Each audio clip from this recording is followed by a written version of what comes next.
and to the Volta region, where waterborne diseases have already been detected just 2 days into screening of victims of the flood in Mepe.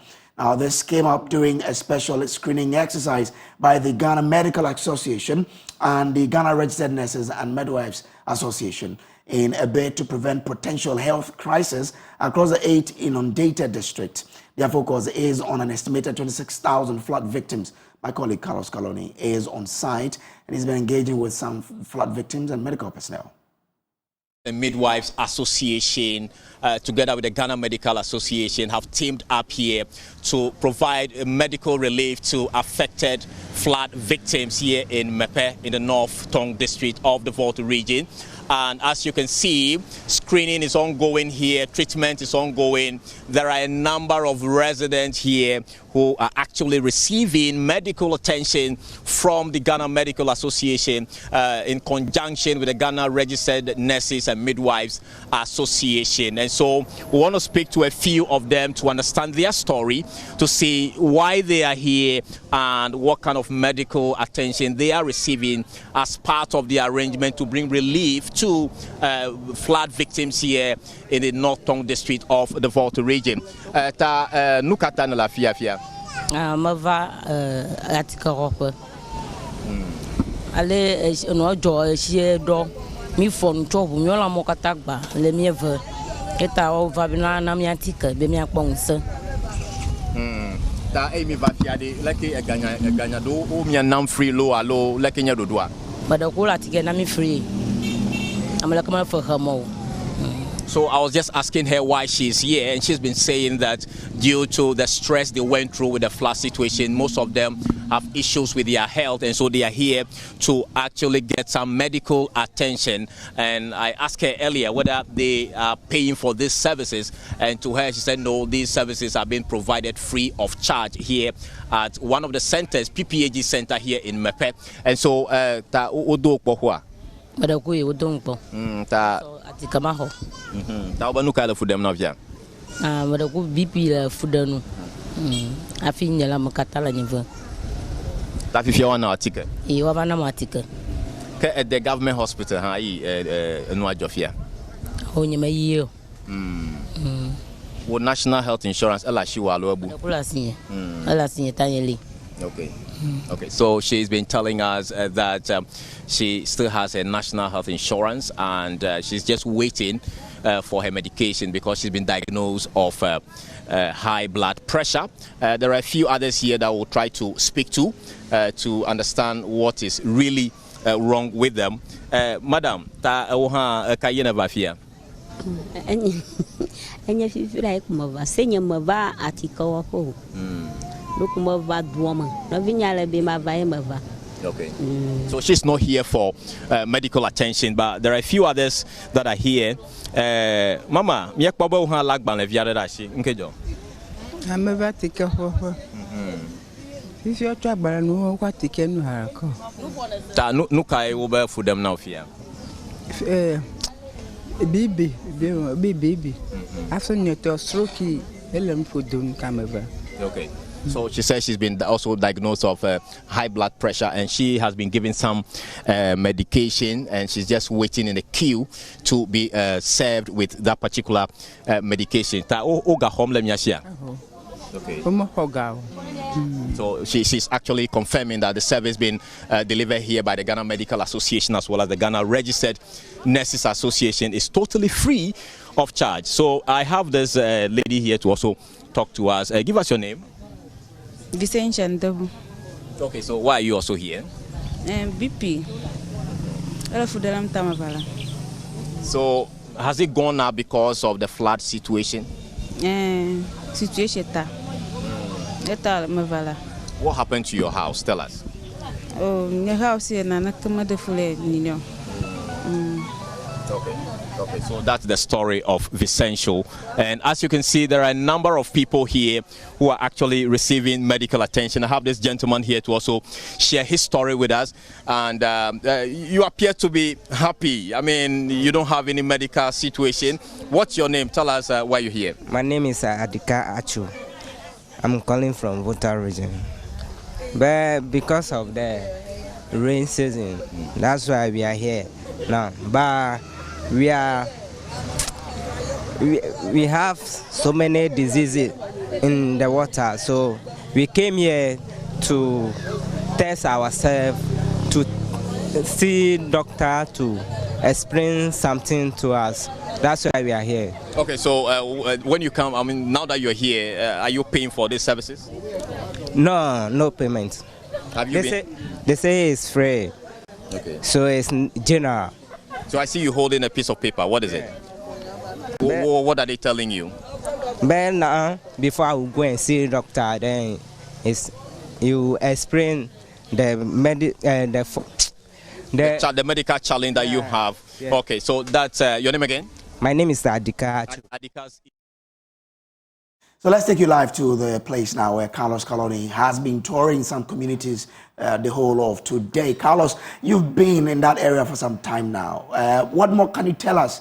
We now hear that some people, or they've started detecting some waterborne diseases. What more can you tell us about that? Exactly, Grace. According to the Ghana Medical Association, who are on the ground at Mepe, they have been running some tests on the flood victims, and they are detecting a number of cases, including cholera, diarrhea. They are also adding some psychological trauma to it. And the situation is not limited to just the Mepe or the northern area alone. Mainly out and the Asante area to find communities who are relying on this polluted lake water. But we are unable to tell if they have those things there because out of the district health directorate that is working on the ground, once they've not gotten to those communities, you really cannot assess it. We and the people there, they rely on polluted water. And so the health situations that comes and the water levels are not going down now. So what needs to be done immediately is to get this relief items, especially portable water to the community, because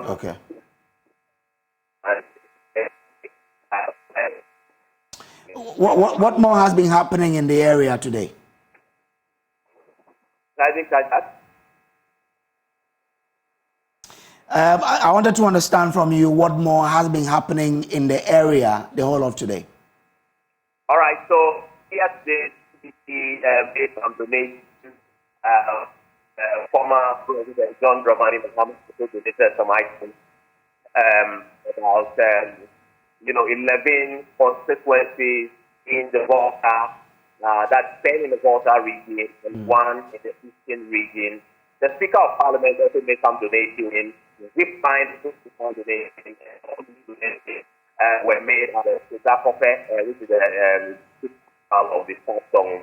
So all the other districts picked up these relief items to their bases. I was also told that the United Nations team, as well as the Food and Agriculture Organization, WHO, visited the area to assess the situation, and they will also be putting their recommendations out there. So likely a lot of interventions are coming. But what the call on the ground is that they want government to, as a matter of urgency, declare state of emergency. Okay. Because a lot of people believe that if this is not done, we are likely to have a major crisis going forward. Okay, all right. Thank you very much. That's Carlos Coloni coming from the Volta region there. Let's move on to some other stories here.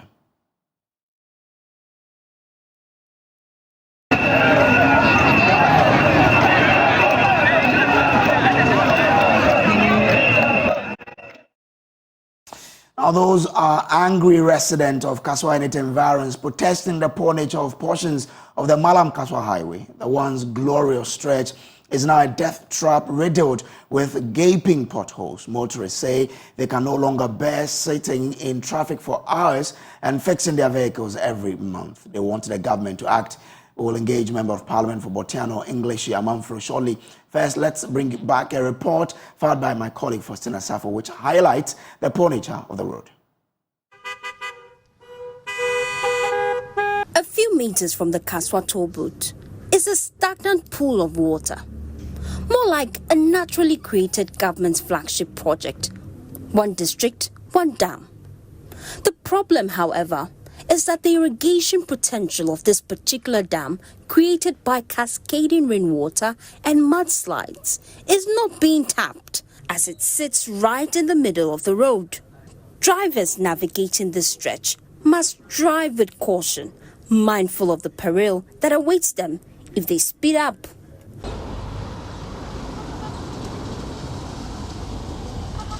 With each rainfall, the asphalt on this stretch is covered with thick sludge from surrounding hills. Frustrated residents say for years, successive governments have looked on without providing a permanent solution to the problem. From Tobu to Nagasangasa de Bahan, you try 6 hours. And here the Moncanchira Womo. Ghana Penfono Mudri or Monfaho, no my father Leno, no my so hazard. Siso wa no mo fabi na nkomo fa no mo twamenam enu mu de we kwanete. Yesterday, we spent 6 hours in traffic from the toll booth to this point.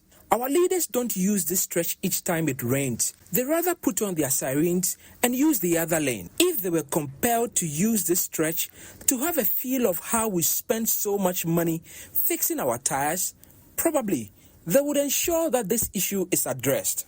Since you talk, and so pay for Hapa, at the end of Ghana, Ecosa, me break man, I bet you as see, maybe I do a big nature, big mama.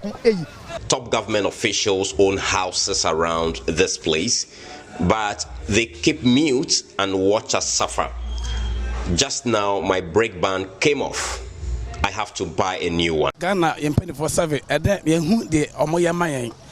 I feel be a high to me. I feel be as Omoya Shin found.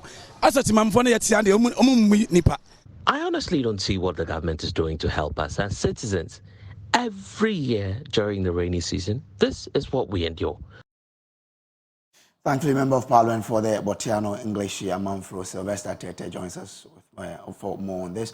Grateful for joining us. Now, we are aware that it's not the job of an MP to fix roads, but these are your constituents. How do you plan to ease their plight? Well, thank you very much. Can you hear me? Yes. Well, thank you very much, and good evening to our viewers, and quite insightful report. But of course, let me say that this situation has been around for a very long time.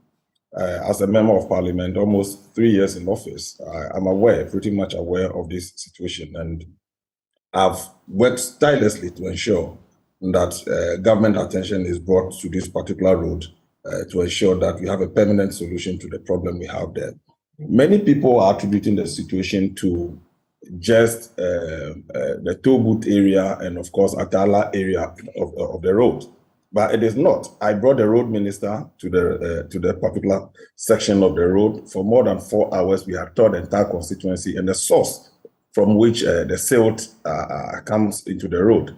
And of course, part of the work has to be done by the Hydro Department of the Works and Housing Ministry. I brought the Works and Housing Minister equally to the constituency. People will bear me witness. I've been a huge advocate for this particular challenge in the constituency. If you come to Tetegu, to the old barrier, as it were, you will find out a huge storm drain is being constructed. But I've always maintained that no storm drain can really solve this problem until we tackle the hills that the vegetation had been destroyed. We need to rehabilitate and restore the vegetation that had been destroyed, because if it rains, it is not water that comes from the hills anymore. It is a silt. And I wish your reporters could have taken to the right side of the hills and see the level of devastation on the hills over there. Okay. So government is pretty much aware, but what I'm asking and advocating for is a temporary measure so that we can trap the silt, so that the silt don't come to the road. So that but you've brought the Minister of Roads as well as the Minister of Housing. What is preventing the government then to take some immediate steps? Well, let me say, and with all for the credit of the Minister for Roads, there are some roads that have been identified that it has to be fixed to avert the incident of much silt coming into the road. A total of 40.1 kilometers of road have been approved. As I speak to you, over 9 kilometers of such roads that have been approved are under construction. Some have been tied already. So in these areas where they demonstrated or other areas? I mean, you see, if you look at the only spot where the demonstration took place, you need to tackle the source where the silt comes to the road. That is why we are constructing a number of roads to reduce the incidence of the silt coming into the road. That's why I'm asking whether these constructions are happening at the source you're talking about, so that there will be some sort of solution to this. Not necessarily at the spot where we have this, but some other close by. And if you know the area very well, you have multiple sources from which this silt come into the road. So that is why I am grateful to the minister that such a huge impact assessment have been done and approval have been given. We are waiting that another storm drain. And as I speak to you, the spot where this incident occurred and demonstrators were today, you find out that they had started clearing the space for government to bring in the temporary measure we are talking about. But that will not solve the problem until we rehabilitate the hills, the vegetation that have been destroyed. And human activities has to be minimized to ensure that when we fix the road permanently, we'll not have it. But I share the concerns of the resident. I live there. Okay. I'm not far from the toll booth. Just about 1 kilometer away from the toll booth. And I share the concerns of I have been trapped on a number of occasions for so many hours in traffic trying to get access to the city. Okay. So I can understand the sentiment of the residents in and around that place. Now, once you know it about the revegetation of the area, and if you can do this for me in 30 seconds, I'll be happy. What steps are you taking to ensure that this is done? Because you know that that's the solution. Well, as an MP, the steps are to continue to advocate and bring attention of those responsible to get it done, i.e. the local assembly, when it is beyond the local assembly. That is why I brought in the hydro department of the urban works and housing ministry. Okay. The role of an MP is to advocate, and that I continuously do that. And the people should bear with me. The MP, I don't have resources to undertake such a huge infrastructure investment. All right. Thank you very much for joining us here. He is MP for English Amanfro constituency. This is still the JoyNews Prime. We'll take a quick break. We'll be back with more. Stay with us. Welcome back from the break. Now, residents of Saaba in the Oforikro municipality are worried about using a weak bridge over a river in the area. A school bus somersaulted into the river on Tuesday when flood waters took over the major road linking Saaba and Kenyase. No casualty was recorded, but motorists and residents want the poor bridge fixed. Nanabuachi Yadom has the rest of the story. After a downpour on Tuesday, October 17th, flood waters washed away major parts of the Saaba road due to the poor state of a bridge in the community. A 20-seater school bus somersaulted into the bridge, but there were no passengers in the bus. But the poor condition of the bridge is a major worry to residents and motorists. And it's a school bus. Yet when it is a boom, like you buy an uncle, when Kulanima, and kind of how and ever. Kulan's in Yanum, your fast phone. We heard of the accident yesterday. Fortunately, children were not part. We plead with the authorities to help fix the bridge. When it rains, the place is dangerous to use as a driver. When it rains, I am unable to stay inside my house.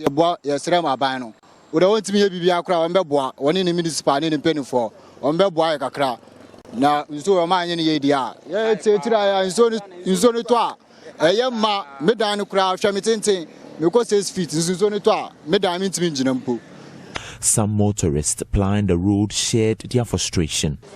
Na bridge no na endru sei enso sa ebo na ebe gu wo no afa de ensuo tokura na eyiri ha efie na emo anum nyina. The bridge wasn't dilapidated like it is today, but anytime it rains, we are unable to use the stretch. On several occasions, we struggle to use the road because of the bridge. Yeah, I use cars no so say be trema be won say ye force na be trema ye drum finfi ana ye inji so asai na we de ade a penny say yen kan trem penufo ye penufo ebua say omumbe ye bridge ni ye maye. Authorities should help us. We have lost lives due to this bridge. I'm on march on mon kwan wa kwan de nsuo twa a yentumi nkro so kra mpacho. This election time and sana. When it rains, we struggle to use this stretch. Authorities shouldn't wait for election year before they get it done. When this happens, we have to stop working to save our cars because I won't be able to use the road.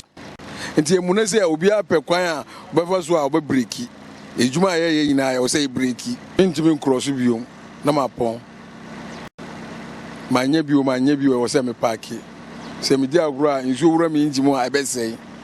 is how it looks like, a dilapidated bridge eating into a major road network, putting residents and motorists in fear.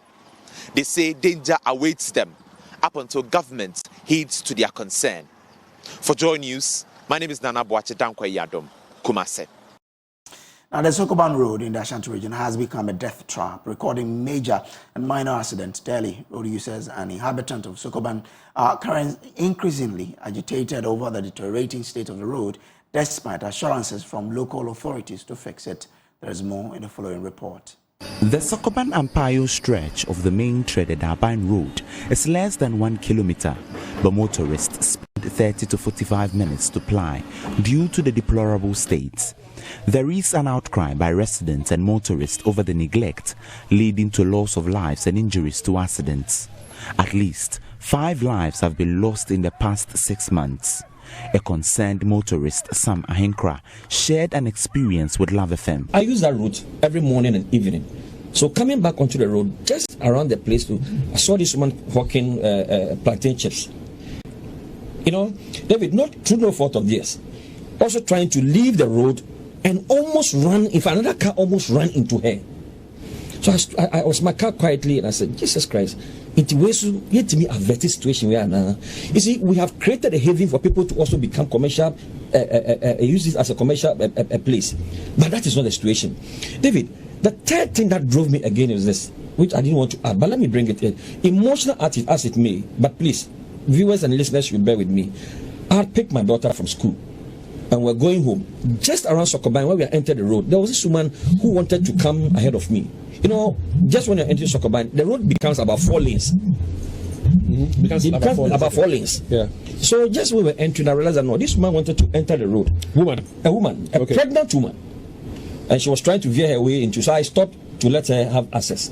She was in the car with 2 other kids. Apparently, she has picked her children from school. And then just when you enter, there's a ditch. A train that has been dug there by the contractor and left uncovered. And then she ran the car straight into a head-on. Of course, she was straight. The ditch is in the middle of the road. It's in the middle of the road. Just when you move onto it from that dual carriage into the road, you'll find it. The road contractor has halted work over non-payment of funds. This has worsened the deterioration. It's pathetic, David. Nobody, see, I've said this earlier on that I've spoken with the engineers on the site.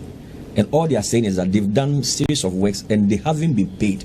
Now, it is less than 1 kilometer stretch of road in such terrible state, claiming lives and property. On a daily basis. You heard somebody say at least 5 in a week. So I wasn't far from right. Once every day at least I see something. Either hating. David, all that they need to do, and we are asking is this. Can't they just think outside the box?